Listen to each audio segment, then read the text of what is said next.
Responda a nossa enquete. Você concorda com a desextinção de animais, sim ou não? Agora a gente vai começar a falar sobre o lobo terrível. Olha, é um avanço da tecnologia na área da ciência trazendo de volta uma espécie extinta há 10 mil anos, a partir de fósseis. Um startup ou uma startup que trabalha na manipulação da genética trouxe de volta esses 3 lobinhos. Trouxe de volta, é isso? Remus, Rômulus e Calese.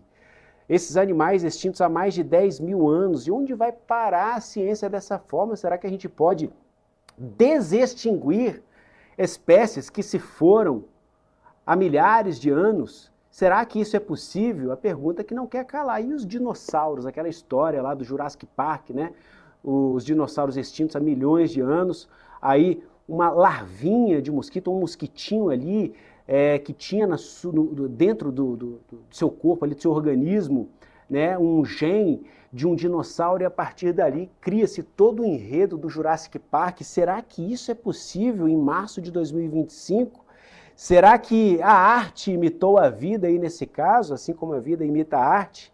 É sobre isso que a gente vai conversar com um especialista no assunto, Henrique Zimmermann, paleontólogo, mestre em paleontologia. Seja bem-vindo, meu amigo. Boa tarde. Boa tarde, é um prazer estar aqui batendo um papo com vocês. Henrique, estamos diante de uma desextinção?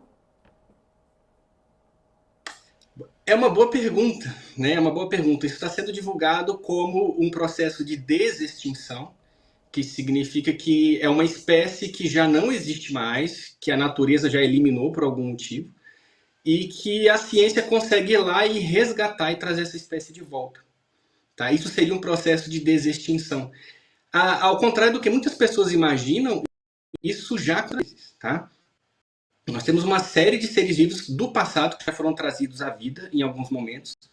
O exemplo mais famoso de todos, para quem estuda e conhece esse assunto, é o caso do Ibex dos Pirineus. Né? Ele foi extinto no ano de 2000, ou seja, ele foi extinto muito recentemente. Né? Ele vivia lá na região da Península Ibérica, da Espanha, e ele foi trazido de volta em 2009. Fizeram um clone, ele nasceu, viveu por alguns minutos e aí acabou que o filhote morreu. Mas foi um caso de sucesso em que uma espécie antiga foi trazida à vida. Isso aconteceu também em alguns outros casos com vegetais ou com animais muito pequenos. E agora aparece esse que tem chocado muita gente, né? Não, e agora? Trouxeram um lobo do passado de volta? E aí eu te pergunto, realmente trouxeram esse lobo? É a mesma espécie que foi extinta lá atrás? Tá, essa é uma boa pergunta. Por quê? A empresa que é uma empresa privada que fez esse estudo, que conseguiu fazer essa clonagem. Eles têm o genoma, ou seja, o código genético do lobo antigo, né, que é chamado, no popular ele é chamado de lobo terrível. É uma espécie que viveu há 125 mil anos atrás, entre 125 e 10 mil anos atrás, nas Américas. E eles têm então esse DNA desse lobo antigo. Eles conseguiram extrair isso dos fósseis. Só que, interessante, eles não usaram esse DNA para produzir esses clones, dessas imagens que nós estamos vendo aí. Eles pegaram o DNA de um lobo atual, que é o lobo cinzento, foram no laboratório, editaram o código genético do lobo cinzento, até que ele ficasse igual ao código genético do lobo antigo, né, que é esse lobo terrível.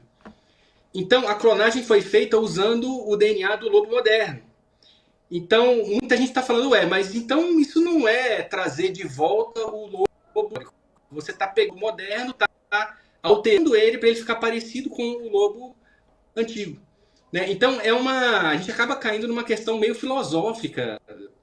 Mas, afinal de contas, se o DNA que foi criado em laboratório é igual ao DNA do lobo antigo, por que não chamar também de lobo antigo? Né? A gente cai naquele paradoxo do navio de Teseu, eu não sei se vocês conhecem, né?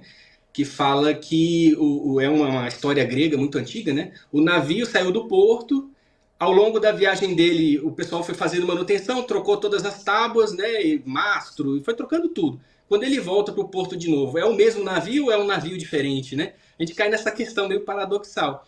Então, esses clones que nós estamos vendo aí, eles foram feitos com material de lobo moderno, para fazer uma maquiagem e transformar eles num lobo pré-histórico, mas não exatamente usaram o DNA antigo e fizeram uma clonagem para o lobo moderno.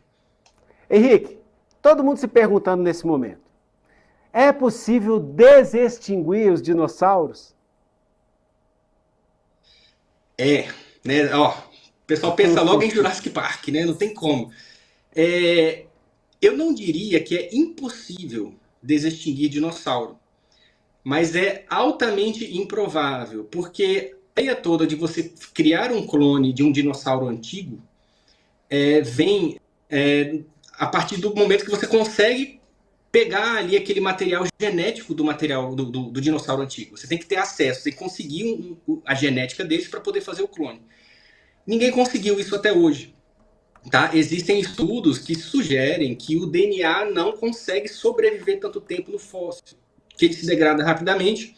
E como os dinossauros desapareceram, né?